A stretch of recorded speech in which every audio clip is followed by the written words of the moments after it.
Okay, we're going live. We are live. And why don't you have an icon? Why don't you have a picture? I'm using a different computer. Oh, I see. Well, how hard can it be to give us something? So I'm using a different computer. Oh, I see. TopDawg sent us a link to a video, and I put it in the description. And it looked interesting. I have not watched it yet, but I started watching it. What is the metabolism first hypothesis for the origin of life? From by stated clearly. So that looks pretty cool. Hey, Walker. I don't see any reason not to throw the link out there, right? Walker and Nathan are here. Nice. Yeah. How did Walker do on his orgo exam? Maybe he can tell us. Why doesn't Walker get his ass in here and lecture us on orgo? Yeah, come on, Walker. Tell us how the chemicals work together, how they bump into each other. Whip out a few Lewis structures for us and get down on those orbitals. Explain to me the magic of organic chemistry. Yeah. I was looking at some magic today. I was just looking over the 20 amino acids. And the 20 amino acids are really diverse. They seem to hit every note that you would want to hit if you wanted, like tools to get shit done. I mean, there's a lot of different little structures, and they have different shapes. Not only do they have different shapes, but they have different magnetic shapes. So they have spatial shapes and magnetic shapes. And if you put them all together, like if you had a Lego set I wonder if you could make an amino acid Lego set. I mean, not like the amino acids, but just sort of so that they hook together magnetically. That would be kind of cool, and see what you could build with them. Mm-hmm. Be kind of cool. So you could hit the alpha helix and the beta sheets, and hook up some ions, some metal ions.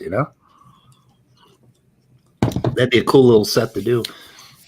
And you'd want it to be idealistic. Wouldn't want it to really look like the amino acids, but you'd want it to behave kind of like them, and then name them and give them different colors.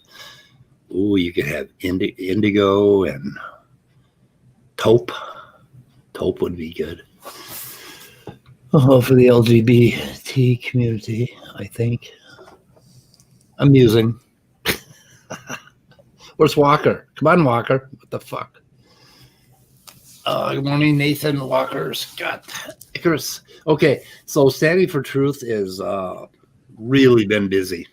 Really, really busy.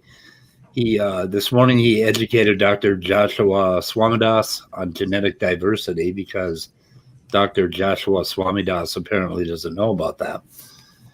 And he overturned debunking Dr. Dan. He's always debunking Dr. Dan, who he announces as a pseudoscientist immediately. And then he's going to have on tomorrow he's going to have on Dr. Safardi from Creation Institute or something. Jonathan Safardi. Yeah, Jonathan. I've never heard of him before. Jonathan Safardi. Yeah, he's CMI's genetics guy. He does a lot of baraminology work and stuff. I've read some of his stuff before. It's all right. 2 books, Evolution 1 and Evolution 2 are debunking or something like that. Mm-hmm. And what is his claim to fame, his education? Oh, I don't know. Since CMI normally has lower tier creationists, I would assume it's not relevant to biology at all. He works for CMI. He has a PhD in chemistry. And he was a New Zealand national chess champion. So there's his claim to fame. He did some works on chelates and some other stuff. Is that how you pronounce that with a CH, chelate? Or is it chelate? Chelate? Well, what is it referring to? like in inorganic molecules, there's all these water, bizarre monstrosity. Go ahead, Immutable. What are we talking? Oh, chemicals? A chelate. A chelate? Chelate. Thank you. I don't know. Chelate. Oh, Jesus. This guy, Sephardi's dedicated.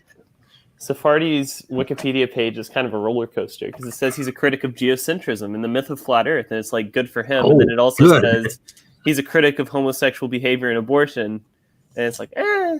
And then he also supports vaccination and reboots anti-vax. So now he's like back up at the top of the roller coaster.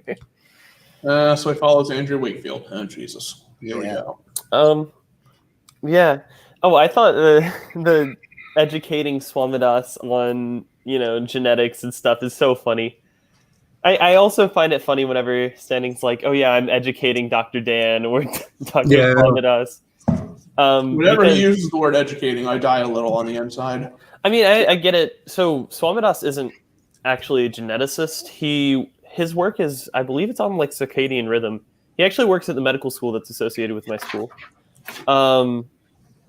Which is funny because my school's come up a lot in this whole like creation discussion. It's kind of strange. But yeah, so I think he works, his lab focuses on like mapping out the circadian rhythm and all that and like the biochemical pathways of that. But I mean, have y'all seen his TM4RA or whatever? Time to most recent. So TMR4A. Have you seen that work? Yeah. Yeah, it's almost, it feels very legitimate to me. Because I mean, he went through the effort of like using Argweaver to model all this shit out. TMR4A is the most recent 4 alleles. So 4 alleles. It's basically like assuming created heterozygosity. God created them with 4 separate alleles for every single gene. So here's the most recent 4 alleles for all. When did humans become tetraploidy? Well, that's just a simple question, right? Like, well, yeah, they assume I don't know what Standing's actual criticism of Swamidass is, because he's dropped Swamidass's name in a bunch of different things, and all he says about Swamidass is, "Oh, he's strawmanning my position," and I don't understand how. Position. He's not an academic. I can tell you what he thinks. Okay, he's strawmanning his position because Swamidass, Dr. Dan, me, you, none of us know about created heterozygosity. No, but that's the whole point of TMR4A. It assumes created heterozygosity, and it tries to map out the time to the most recent 4 alleles. Right. So, okay, Standing's position has something to do with intergenic recombination, which is usually incredibly dangerous and fatal for the cell. They're not intergenic, intragenic.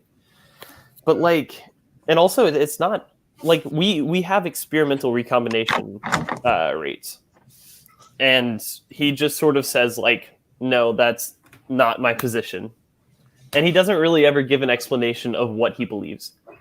Like, right. I think he thinks that like SNPs and stuff were independently like segregated. Like there was a chiasma on each side of the single nucleotide. Like that's just not how recombination works. It's a little early in the morning. Could you guys talk in like a little simpler language, please? I'm not. My mind is not ready for the genetics. Okay, first of all, the latest thing they're touting is PRDM9. It's a gene, and it apparently it's a zinc finger. So it has imagine little zinc fingers, and little zinc fingers like to grab onto DNA. Sure, we'll say that. Okay. Little zinc fingers grabbing onto DNA. And they create hotspots in the chromosome, and at these hotspots, when a cell forms the little eggs, when we form the little mommy eggs and the daddy eggs. Okay, is that simple enough for you, Immutable? You know what? Mommy and daddy get together and they rub together for a while, and then baby pops out. Okay, so the birds and the bees, both. Okay, so anyway, the zinc fingers grab onto the DNA, and they will apparently initiate a sequence that causes a double-stranded break. And what happens is You have one copy from your mom and one copy from your dad, and when you're going to form your own little baby egg, then you take the mommy copy and the daddy copy and you put them alongside each other, and then you break one in half, and then you recombine them using one of each. So now all of a sudden you have a little baby egg with half a mommy and half a daddy in it. Yeah. Well, that's the weirdest thing about. So current recombination rates are about 1.4 crossover events per chromosome per meiotic cycle. I gave Matt a bigger wrench. What? Oh, okay. Well, yeah, it's the current rates that we observe are about 1.4 crossover events per chromosome per meiotic cycle. Oh wow, that was quite the COVID cough. Oh, I got a bad COVID cough today. So I wonder what like the math would be to get all of these like, single nucleotide variations for Standing's model. Why doesn't he, for like those things, he said, I've heard him say before that it's due to recombination. Why doesn't he just say it's due to mutation? The easiest way to get from one nucleotide to another nucleotide is just like a single, like a polymorphism, right? Like, I don't know. To me, that just seems incredibly unnecessary. Okay, I explained it to my son. You cannot get there with recombination. Recombination does not create new alleles. All it does is mix existing alleles. You need mutation for new alleles, right? Yeah, that's what I'm saying, especially with point mutations. Like, for some reason, I'm pretty sure I've heard him say that he doesn't accept, like, SNPs to be caused by point mutations. Right. And it's like, hold the fuck why? on. Oh, wait. Oh, wait. He thinks it's done with recombination. Yeah, he thinks it's done with, like, the lineage-specific mutations aren't mutations, they're just recombination events. And that doesn't make any sense. How does that even... Oh, Jesus Christ. How does that even fucking work? I had a father-son. I had a father-son talk with him, and I explained this to him, but he overtalked me. At the very end, I was gonna say, "Okay, Stanley, this is not the rescue device you're looking for." But dude, intragenic recombination is rare enough that like scientists don't even care to recognize it usually. No, like because you measure distance between two alleles by using like map units, right? And so you just assume that the single gene is a block. Map units wouldn't even include like intragenic recombination just because it doesn't happen. Like, it's so rare. Well, you measure like genetic distance by like what? Units of like, oh Jesus, what is it called? Centimorgans or something like that? Yeah, so map unit is the same thing as a centimorgan, which is 100 times the recombination frequency between two alleles. Yeah. You should be impressed that I remember that. I took genetics like 3-4 years ago. Yeah, no, I am. I get it, my guy. Yeah. Anyway, so the PRDM9 gene and the hotspots and the hotspot mechanism they found indicates that this is the mechanism that creates the linkage blocks, basically. Okay, there are markers on the gene, and these little zinc fingers grab onto the markers.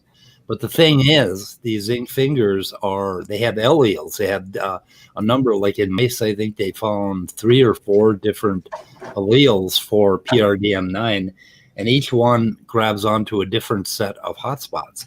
So in different species, I think that was cross species that they found the alleles. In different species, the recombination hotspots are going to be different. And guess what they found out? They found out that Africans seem to have a whole lot more hotspots. So they have a lot more recombination. So the creationists are excited because they think that gets them out of their problem with the out of Africa thing. Is this paper I've got up on the screen right now is Carter's attempt to throw salt on the out of Africa theory.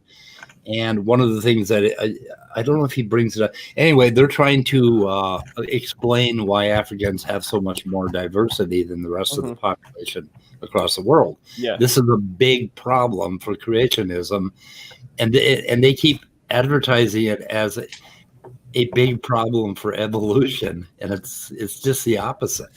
Yeah. So the recombination thing, that's another thing I was thinking about. I haven't read the paper that Standing references. But from what I can tell, if you have more recombination hotspots, Yep. that at best lets you reach like leakage equilibrium faster. Yeah. Right? It has nothing to do with the amount of recombination per meiotic cycle. Yeah, it would shuffle things Yeah. more. Well, It would no, shuffle- it would shuffle things more evenly, but it wouldn't But not necessarily shuffle faster. things more. Yeah. No, right. It wouldn't change the rate as far as I'm aware. Right. And So- that's what they're missing.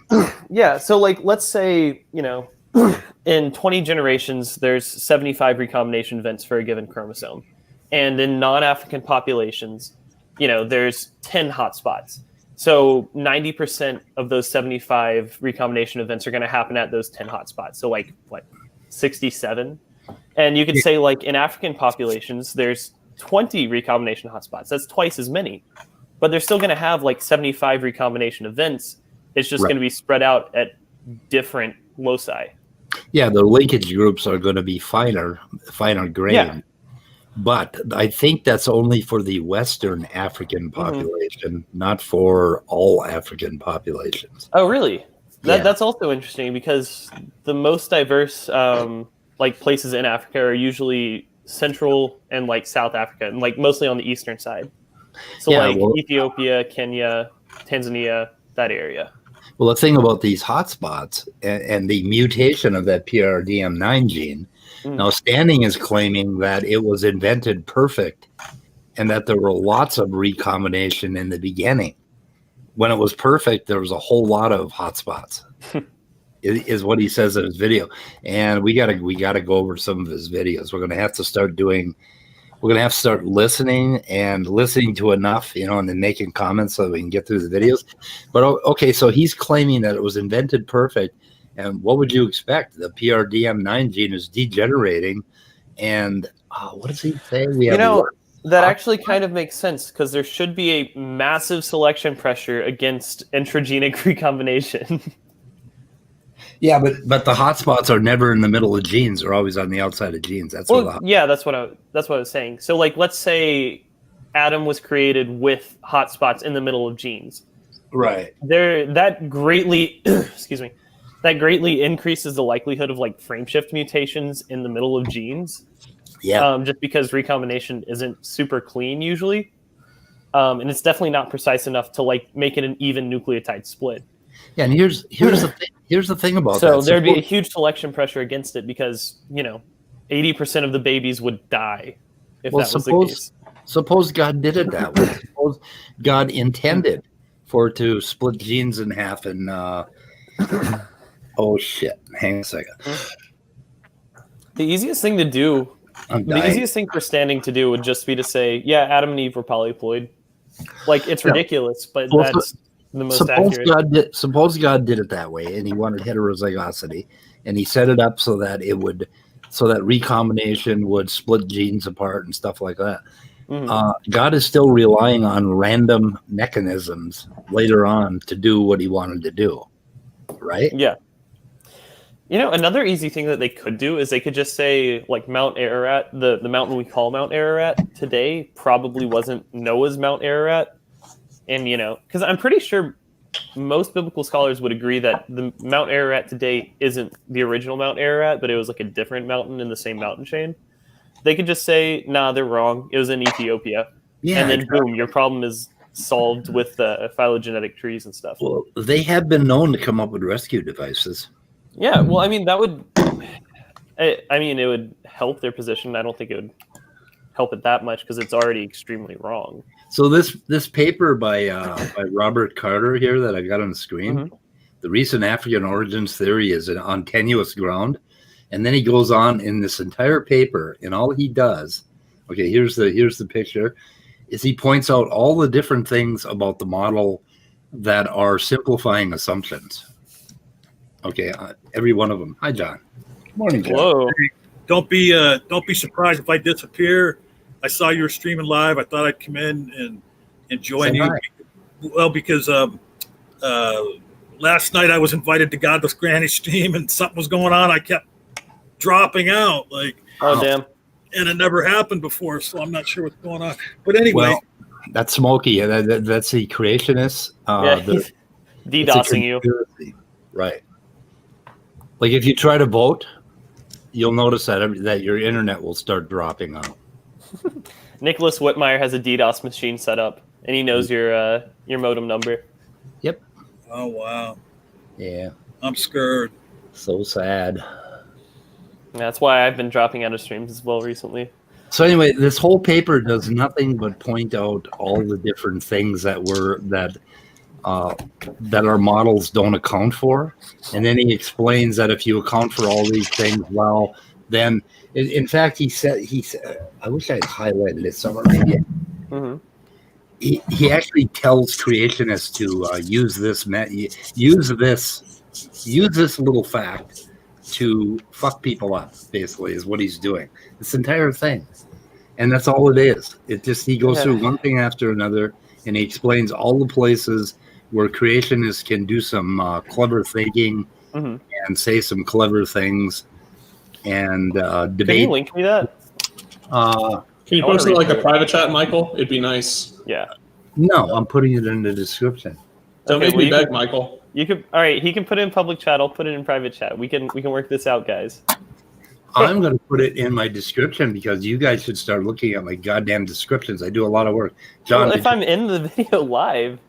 Did you disappear already, John? No, I just turned my avatar on. Oh, nice. Okay. You guys never look at my descriptions. I work hard on my descriptions and I put links in them, and nobody ever looks at them, and that pisses I look at me them. off. We look at it, Michael. We just look at them like when you remind us to, and when you like text us at like 5 o'clock in the fucking morning. Exactly. Do that. You know.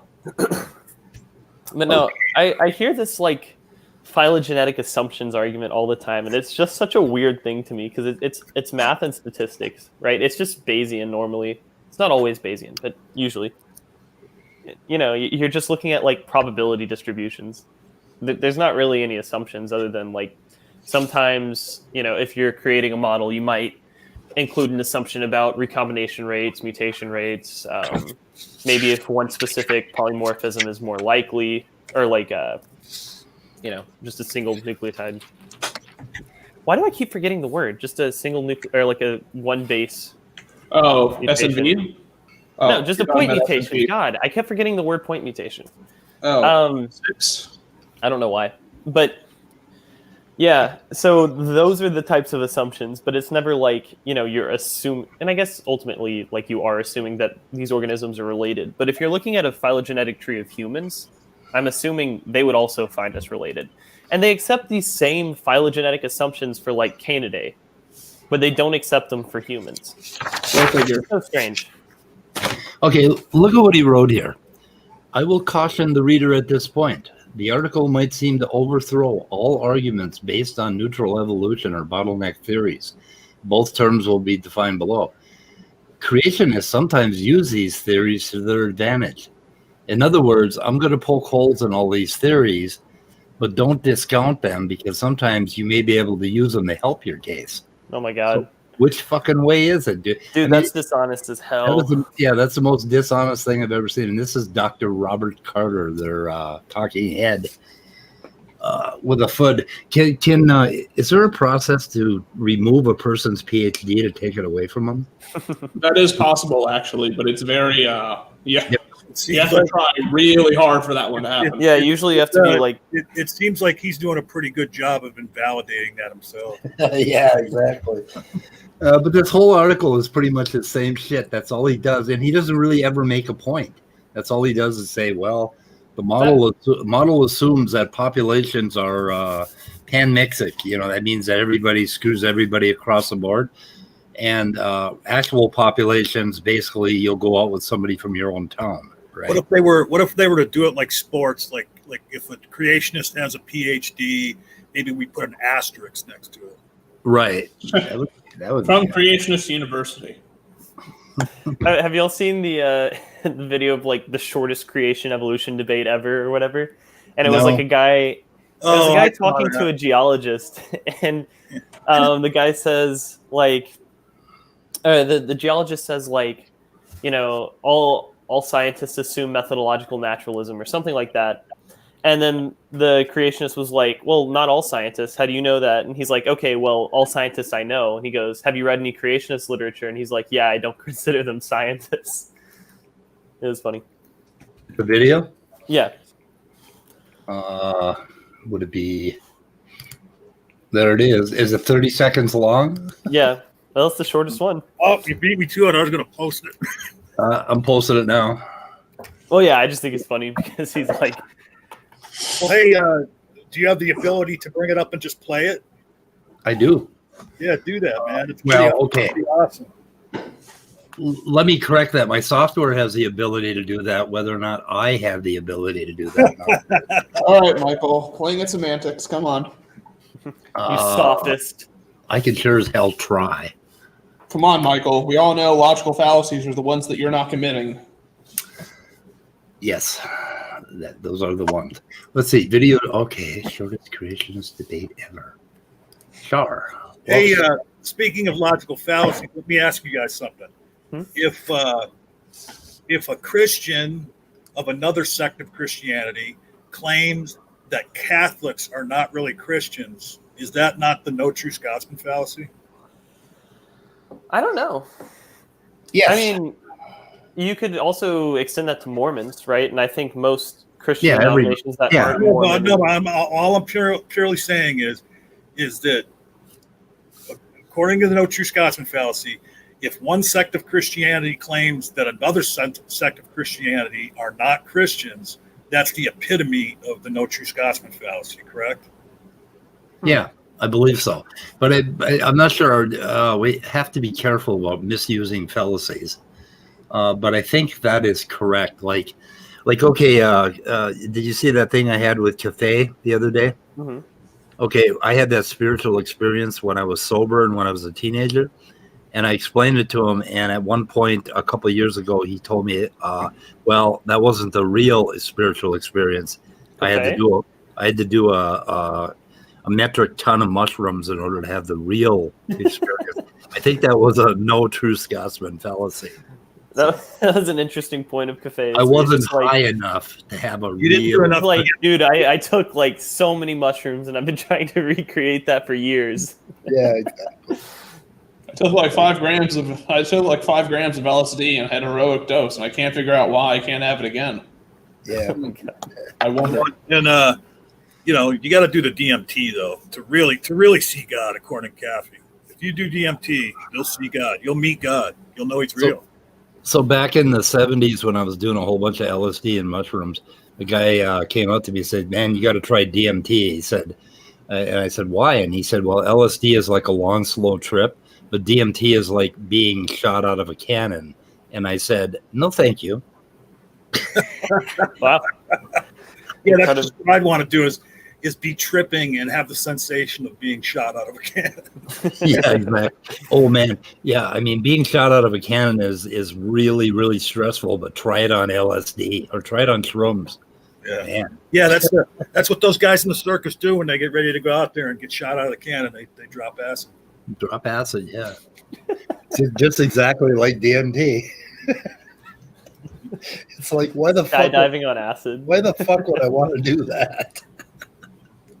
We had an experience there for a while when we were tripping, me and some friends of mine, for like a long while, every week or something like that. And we would experience that every trip was just an extension of the last one. Mm-hmm. Yeah. We used to do really cool shit. Like we'd go out, we lived in northern Minnesota, and there were these old abandoned like mining buildings, and they had machines in them, and you couldn't tell what the machines did. And they were like 20, 30 years abandoned. So we pretended we were aliens visiting this planet. We had to figure out what these creatures were. And we do shit like that. And we just trip around and walk through the woods and get into fantasies that were so far out there. It was incredible.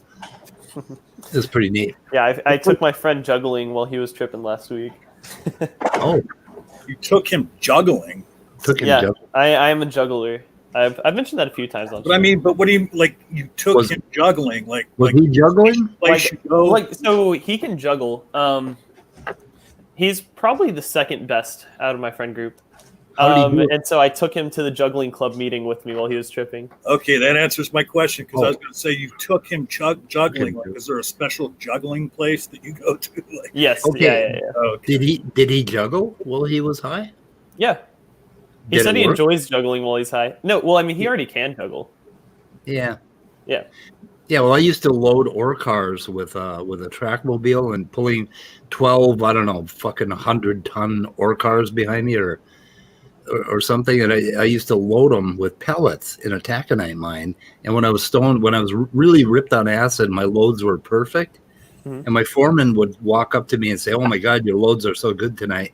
And I'm like looking at him and he's like going all which ways and different colors shooting out of his helmet. And your loads are looking great tonight. Your loads are good. Giggity.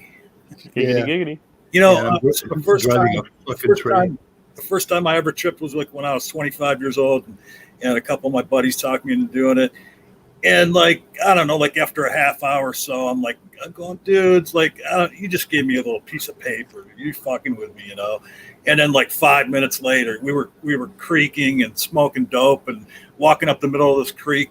And about 5 minutes later, I said, "Hey guys, I think I'm finally feeling something." And they turn around and look at me, and I had a snake in one hand and a frog in the other that I'd found. One with nature. Yeah.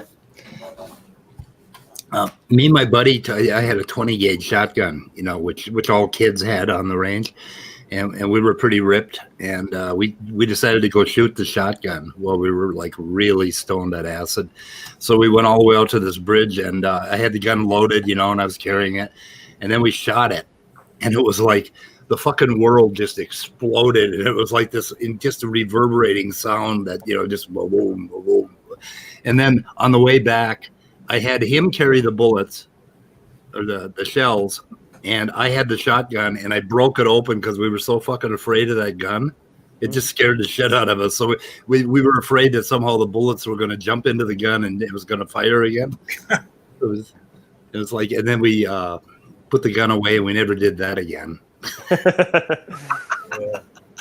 Tripping with firearms, tripping with firearms. Oh yeah, it's something that Iron Rangers do that people from northern Minnesota do quite a bit. So I can play this thing, man. Hey, I can. Oh, I got no sound. It's on mute. Oh, goddamn mute. At least you remember to share the sound. I did share the sound, but oh shit, I gotta put my headphones on. Sorry guys, I gotta do some switching around here, otherwise we're gonna get a bad echo. See what I mean, John, about, you know, I have the software works, but the operator maybe. I don't know. The operator remembered to do that before he played it, so I'm kind of cool with the operator. Ooh, my goodness. Now I can't hear you guys because I turned my headphones on. You can't? Our production values on this channel are so fucking amazing. Oh. Yeah, you were starting to catch up to me in subs, but for some reason I hit the algorithm yesterday and I got like 13 subs in a day. God damn it. So I hate you. Okay, here we go. We're playing. Immense amounts of time are required to deposit that, cement it into hard sandstone and shale, tilt it, erode it. Your minimum estimates is hundreds of millions of years. Don, thank you for your talk so far. Number one, your assumption was naturalism, and your second assumption was uniformitarianism. As all scientists around the world are.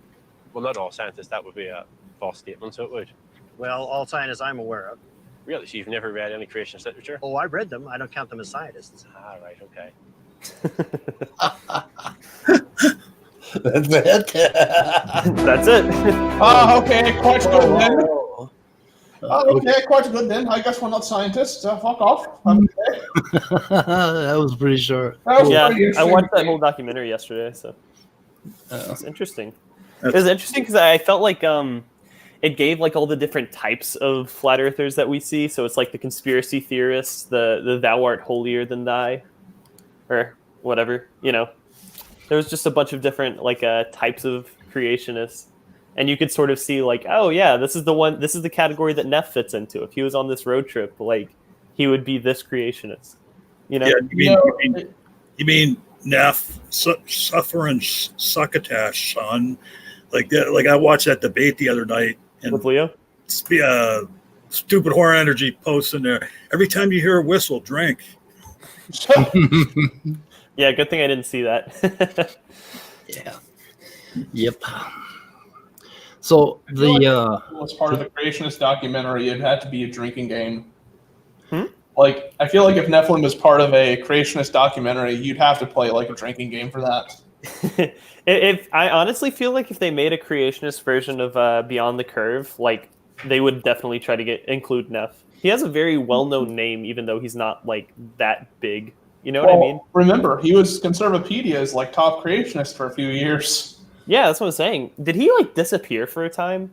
He And did then, like, for now like he's 2 back? 3 years. Okay.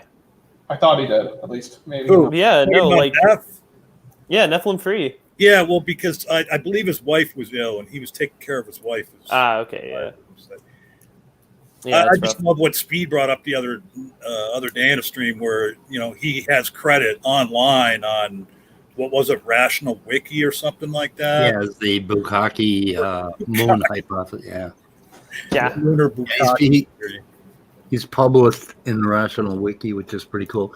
So the difference between regular scientists, evolutionary biologists or biologists, and creationists is that evolutionary biologists scrutinize and are skeptical about every part of evolutionary theory, every tiny little, neutral model, whatever.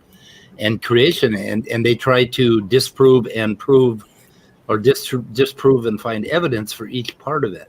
Whereas creationists take it as a whole. They're trying to disprove evolution, not any particular part of it. I don't know if that's particularly true because all of them will say, Read "Well, I Dr. accept Carter. microevolution, but we don't accept macroevolution." So I think the biggest difference is presuppositions. Like actual scientists are willing to change their minds, whereas creationists, if someone like debunks a model to their satisfaction, they'll just find a new ad hoc model. Yeah, like we don't know how long ago it is that we split from chimpanzees, and we're willing to keep modifying that. Mhm. And they know how long ago. It's 6,000 years ago is what the number that they've come up with for man, and they're going to try to fit everything to that. Yeah, well, but it's like, okay, so if you prove that mutation rates aren't sufficient to generate enough diversity that we currently have, they create created heterozygosity. And you show that created heterozygosity doesn't explain, intragenic diversity, right? Like allelic diversity. And then they jump to recombination events. And that's what I'm saying. Eventually, they're just going to find a model that's entirely unfalsifiable because we keep falsifying all the falsifiable bits. Yeah. Where are they here? Neutral model. Okay, this Carter thing again. He's got this shows a simplified map, and he just says this diagram shows a relationship because there's he says, so he's just going to move the root from Africa to the Middle East. Mm-hmm. He just decides to do that based on what? Because that's where they want it to be from, right? The Bible. Yep. Yeah, you can actually see like the polyphyly and the paraphyly that they have going on. It's pretty funny. So where's this link from Brainbug? Oh, that goes to my channel. I guess he good. linked it because we were talking about it. We don't want to link your channel. You're going to keep ahead of me. That's the goal. Hopefully I actually put out some content eventually and justify that position. Or you could help me put out some decent content for against standing. That would be nice. So what are you guys doing today, John? Oh, you're muted. Yeah, he's muted. He might be doing I something. think John's muted. Yeah. He's mutable. What was I gonna say? Oh, Standing still hasn't responded to my email. He said that he got it, so maybe he's talking to James or something. We'll see. Okay. It might be another one of those things. I have probably 5 or 6 emails where Standing is like, "Hey, Walking Fish, what's up, my guy? You're a respectful interlocutor. Let's have a conversation sometime." And I'm like, "Okay, sure. Like, here's a list of times and dates that I'm available." And then he just never responds. Never responds, right? He's pretty busy with getting his PhDs in. And live streaming at 3 a.m. and doing videos every night at 3. The guy must not be working right now or something. So he's either not working or he's not sleeping, and I wouldn't be surprised if it's both. Yeah. Okay, I'm linking your goddamn channel in my description. Yeah, no, I mean, I would be very down to talk to Standing, but he doesn't. I mean, he reaches out, but he doesn't like take it further. I don't know. We'll see. He might be just talking to James. I think he might be more interested because I agreed to like an actual formal debate. Yeah. Well, I thought he said in the stream yesterday that he wanted to have discussions and not formal debates. He said it so fast. It could have been the other way, but I thought I could have swore he said he wanted to have discussions. Well, I think he's probably more open to having discussions, except like with the exception of modern day debate. Because like on his channel, discussions are probably better, but on modern day debate, that's a very large platform that he can get onto pretty easily. Yep. I'm not going to make fun of Neff's whistle or Smokey's arm. Yeah, yes, they can pick on us. Well, they did their share of picking on me. I wonder if John is still with us. Yeah. Or if he blinked out. Probably had to take care of something. Is there anything else you were wanting to cover, though, for the morning report?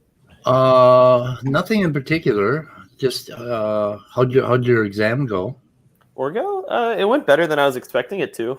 Yeah. So that can mean a lot of things with Orgo. Yeah, well, I took the practice exam and I got a low D on it. Actually, no, I got like a C on it because just how the grading curve works and stuff. And that exam, I added up all the questions I wasn't completely sure about. So my minimum possible score is a 73, which is a B, like a mid B. I probably like in a low 80, which would be an A. So yeah, I probably made like a low A on it if I had to guess. But we'll see when the grades actually come out. What do you make of this? The bottleneck event associated with the flood would have created a strong signal that should still be evident today. I agree. Okay, where is it? Oh my god, yeah. So are y'all on Peaceful Science? Peaceful Science. Sounds peaceful. So that's Dr. Swamidass's like forum, I guess. It's kind of like hard class debate evolution, but more respectful. Oh. I have a lot of notifications. I just checked Peaceful Science. Okay. Yeah, and so Standing has actually been getting a lot of he's sort of come under fire of that website, and I think that's why he's been doing so much stuff dedicated to Swamidass on his channel. Where was I going with that? There was a point, I swear. Because Standing is going after Swamidass. Yeah, and we were talking about this in one of like the it's not a subreddit, it's not a thread. I don't know what to call it. But there was a thing I was talking about, like the whole like cheetahs, and they always bring up cheetahs as an example of a bottleneck and all that stuff. And to me, cheetahs are such a weird example because, they're in the family Felidae.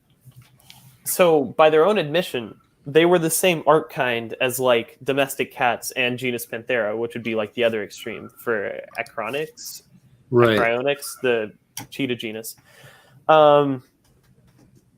So like, they shouldn't be experiencing the arc bottleneck if their relatives didn't diverge until after the arc, and none of their relatives show a bottleneck either. Right? That doesn't make sense. So I'm wondering what their point is with that. Like, and also talking about cheetahs as like an example of a bottleneck is, if anything, it's like the exception that proves the rule, right? That most species don't have extreme bottlenecks. If your only examples of bottlenecks are humans and cheetahs, then you're going to need better evidence for the arc. Yeah. Let's see. Okay. Standing just said in a video this morning that I listened to that cheetahs have they have just all kinds of birth defects. I haven't heard of any cheetah birth defect. No, it's actually true. Cheetahs, like I think something like 2 out of 3 of their offspring are infertile. Oh, really? Yeah, or not like infertile, but just like unviable. And it's extremely difficult to get cheetahs to breed, and we only recently discovered that the That's not like the cheetah mating habits. Basically, you have to get a male and a female into enclosures next to each other. I interned at a zoo. You have to get the cheetahs next to each other, and then the female has to like they have to be like a certain genetic distance apart, and the female can tell if the male is a certain genetic distance apart by like smelling the pee, and if it's not, then the female cheetah just like murks them, you know. What about this? Cheetahs appear vigorous despite inbreeding. I read somewhere that they went down to like 7, their population. I couldn't. So I was trying to look up like what their effective population bottleneck was, and I couldn't find it. The smallest I could find was like a couple of thousand. I think I found 7. A couple of thousand isn't that bad. 7 would be a problem. Oh, Yeah. oh God! What is the name of that bacteria? I keep thinking of it. Mycoplasma toxicosis, or whatever the fuck it's called. Oh, Jesus. Walker, you know what I'm talking about here? No, I don't know where you're going with it. It's a parasite that's like thought to have like a very significant role in like certain like sexual behaviors in humans. Wait, sorry, can you say that again? Yeah, it's a parasitic. I think it's parasitic bacteria that's like supposed to have like a very strong like influence in like certain human sexuality. It's called toxoplasmosis. It's a really interesting thing. Toxoplasmosis? No, I've never heard of it. Yeah, I mean, like the Wikipedia article. I have heard of it, but I'm not sure where you're going with it. I heard cheetahs and I thought humans. Oh, okay. Cheetah genes today. Let's see. Second occurred 10 to 12,000 years ago, around the end of the first bottleneck. Let's see. All large mammals died out. Grew to as many as, okay, even though the number of cheetahs grew to as many as 100,000 during the 19th century. Let's see.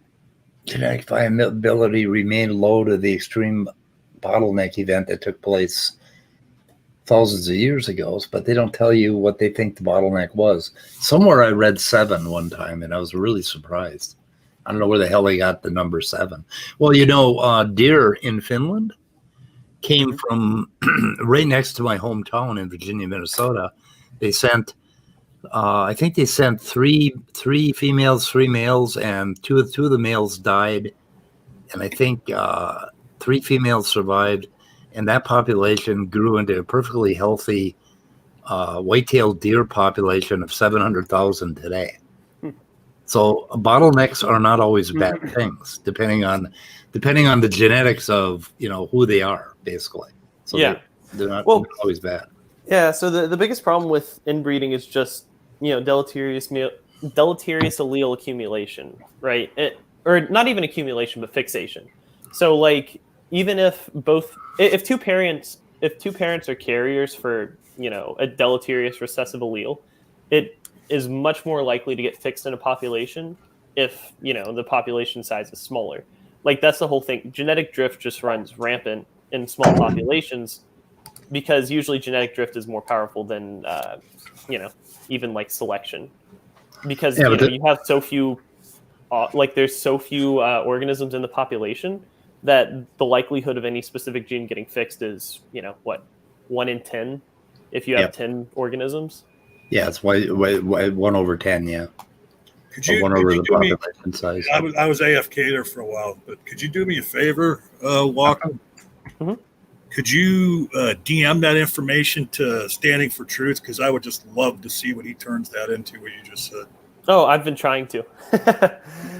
Yeah, hopefully, I don't know if you missed this part as well, but Standing a couple of days ago asked me if we wanted to do a formal debate on modern day debate. And I told him I would love to, so we'll see if he responds and ever organizes it or anything. I don't have any way of contacting James, so I don't know how I would even go about that. I think you just go to his YouTube channel, go to the About page, and I believe he has his email right there. Yeah, okay. Well, I mean, it's probably better if Standing contacts him anyways, because he actually knows who Standing is. Like, he might know me as, like, a friend of Leo or Erica or something like that, but he probably doesn't know who I am. He certainly knows who SFT is. Yeah. Yeah. So, John, what are you guys doing today? Tonight is our open room night, 7 p.m. Eastern time. Okay. Come on in and bring a topic. Maybe I'll stop in. Holy shit, I got something going on here that I forgot about. I think at 11 o'clock. Hang on a second here. 11 noon? Or not like noon, but like 11 noon? What the fuck are you talking about? All right, it's on? fucking early. I woke up like an hour ago. All right, I've been on this live stream essentially since I woke up. I crawled out of my bed, broke my glasses, and realized I couldn't do any schoolwork. So I said, "Fuck it, I'm gonna join in the morning report." Yeah, guys, I have a conversation with David Neff at 10 a.m., which is in 20 minutes. Okay. So we gotta get off pretty soon, but maybe I'll stop by the open mic night tonight. Yeah, I want to get into one of those because I've talked to. I was in that one like after show with Rage, but I haven't really done much on his channel. I basically just started watching like the live streams and stuff. So a couple of people have requested in comments that we do a sing along on Standing for Truth's latest recombination bullshit. And he gets in. He does recombination, and then at the end, he enters your wheelhouse, Walker, which is hominid evolution. So yeah, I definitely. I mean, made a song out of it.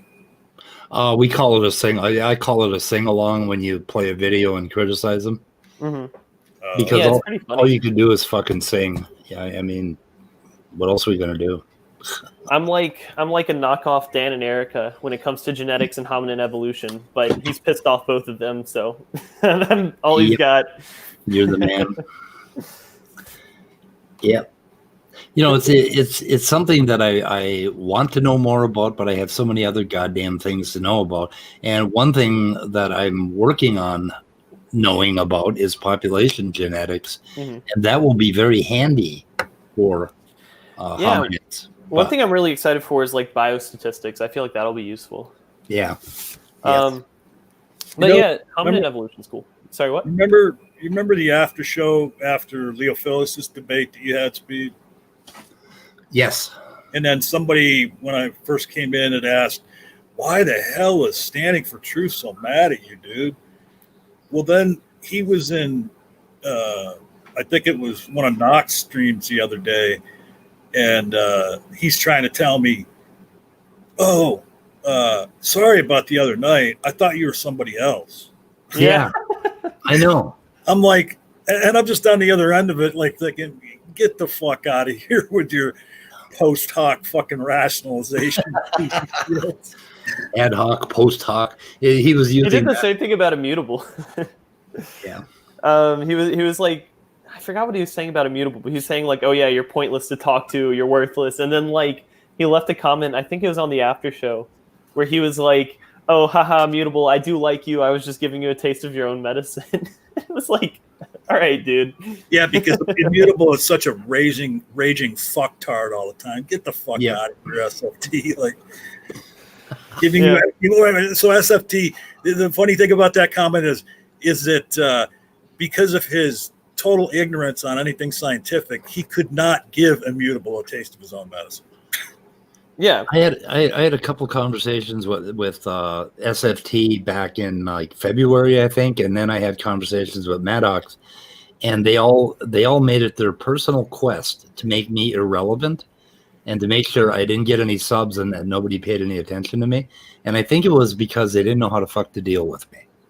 I really do. Well, wait a minute. So if somebody like John Maddox and Smokey and SFT, if they think you're irrelevant, doesn't that make you relevant? Yes. If they think you're irrelevant, that means that they're going to dedicate many, many hours of live streaming to you. Yeah, that's the other thing. Yeah, Smokey is like for a while there. Every time I went on to one of their streams, they were talking about me, and it's like, gee, how irrelevant am I? Of course, I did the same with Stinky Snake for a while. Like, especially when he was making accusations. He kind of got to me, and but now he is so completely irrelevant that I don't really even check into his channel anymore. I don't give a fuck about him. Yeah, no, I mean, The Knock and you are doing the best job. I'm going to let you have Smokey because I don't want him. Yeah. I subscribed to him after your first conversation with him, and then I unsubscribed from him when all that shit with Shadow Dancer was going down because I realized how big of a piece of shit he was. And then I just have only been like paying attention to his stuff like through y'all. So Yeah. Why is it that it seems like the biggest idiots like Maddox and SFT and Smokey and I don't know who I could go right on down the line, but it seems like they all have the same unique quality of being so utterly stupid but so utterly confident of themselves. Yeah. Yeah. well, what's that? It's the Dunning-Kruger effect. I mean, Yep, the Dunning-Kruger effect. Absolutely. I feel like that's a textbook case there, especially like Raw Matt. Oh my god, have you interacted with Raw Matt at all, John Peterson? Yeah, I have. Okay. And he actually kind of, offers contrast that kind of makes you want to believe that maybe SFT's got some smarts, by contrast to Raw Matt. Yeah, they're always getting us to talk about human evolution. We should talk about arthropod evolution because there's a hell of a lot going on out there. My favorite example is the German cockroach, which has a mutation that we know was advantageous. It was, 3 mutations, and we know a lot about it. And nobody knows about this shit. But anyway, something cool happened the other day. Otangelo came onto one of our weather reports, and I had 158 subs. Mm-hmm. And then I think I called him Jello.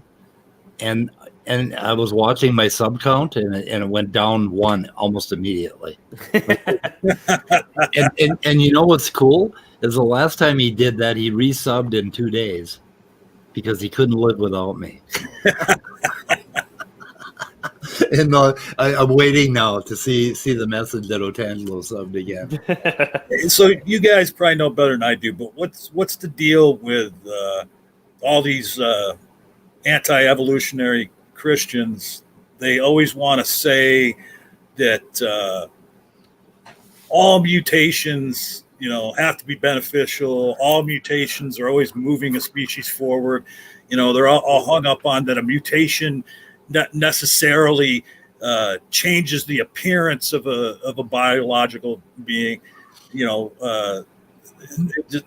don't seem to understand that. Like, am I wrong on that, or? Well, so are you talking about their straw man of the evolutionary position, or are you talking about their own like creation position? Well, I'm talking about their straw man of evolutionary theory. Yeah. Yeah. Well, I think it's just because straw men are easier to blow down. It's a lot harder to argue against like the actual science than it is to just make shit up and then argue against that. Yeah, I don't know. It seems like every creationist is like, oh, well, it seems like all of life is getting more and more complex, and you can't have that under evolution. And, you always say evolution's not a march of progress, but, look at us. We're humans. We're incredible. Yeah, we dominate the earth. I think that's part of their very anthropocentric view of the world. God created man in his own image, so we're like based on God, and we're the caretakers of the earth and all that other stuff. So, humans have to be perfect and the center of everything. But in reality, we're just monkeys. Well, and the thing that gave me my thought is like, I forget where it was. It might have been here. It might have been over on MDD, but like it came up. Somebody had brought up, I think it was coelacanths, and how they essentially have not changed, in however many million years or whatever. But they're basing that just on appearance, what the thing looks like, yep. And that is not dispositive of there has been no evolutionary change in those those animals. Yeah. So coelacanths is a weird example because there actually has been morphological change. Like the genus that we have of coelacanths, my avatar is a coelacanth, so I'm pretty interested in like Sarcopterygian evolution. So the current genus of coelacanths is Latimeria, which only appeared within the last couple million years, and their genetics date back to about 40 million years. But they're deep sea creatures, so we don't have very many fossilized examples from like Eocene and on. So we only know about them from recently, essentially. And we do know that their morphology is fairly different from the coelacanths that existed in, the Mesozoic and obviously even earlier, and like the Permian, Silurian, Ordovician, that kind of stuff. Or I don't think they were around in Silurian. But so there has been a lot of morphological change within coelacanths. A much better example would be like horseshoe crabs, probably. So it's weird that they choose that one specifically. Another one they go after is the tuatara, but we actually know that tuataras have an incredibly fast mutation rate. So they would have a very different genome than the rhinocephalians that existed 200 million years ago, even if they superficially look similar. Hey, Walker, do you and Immutable talk quite often? Me and Immutable? Yeah. I mean, we were the first hyenas of Speed's band here. Yeah. The reason I ask is you don't like your voice doesn't sound like Immutable's, but I hear a lot of Immutable in you when you talk. As far as your meter and your I think Walker's a lot more humble than I am, unfortunately. Really? Well, No. I'm just talking about the meter of his speech and Oh, God damn it! You mean Immutable? I think it might be just the fact that we're unconfident and students of science, so that we just ramble about shit. Yeah, I'm a little cautious about what I say because I kind of feel like my professors, even if they're dead or just Yeah, I always worry that somebody who knows more about evolution is sitting here listening to me and they're just face palming, or they're just waiting to ask, "What the fuck did you just say?" Uh-oh. Yeah. Oh, yeah, right here. That's right. I noticed Neff kept saying that only structural changes count as evolution. Devonian. That's the word I was thinking of. Yeah, no, that's obviously very false. And also structural changes don't seem to be that difficult. It just seems like structural differences usually aren't favored in an environment. And that's the whole concept behind punctuated equilibrium. It seems like usually most genetic changes are going to be at the molecular level. It's going to be within biochemical pathways and stuff. Because, if you're messing around with Hox genes, you're 9 times out of 10 going to have a very messed up effect. And the rest of the times, Wait, we don't need... Did you say Cox genes?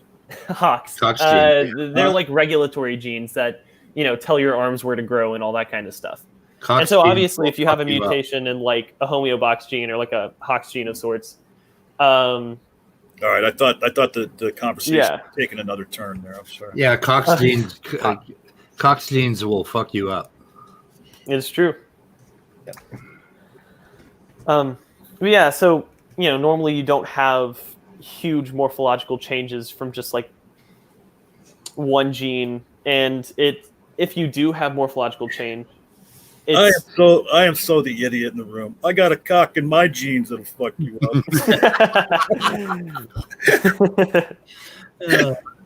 That's what we need. We need more of that because Ian keeps complaining that we get too sciencey. Right. I think Ian has science fear, but guess what? Ian is going to debate Neff on Modern Day Debate. Oh God. And we have to talk about that. Anyway, I got to end this broadcast. I want to talk to all 3 of you after we end for just a minute. Okay? Anyway, guys, I got to end because I got to do another thing with David Neff, and I have no idea what we're going to talk about, but that's in 10 minutes. So okay. Later. Oh, it's Gary's calling. Damn it. Stop it, Gary.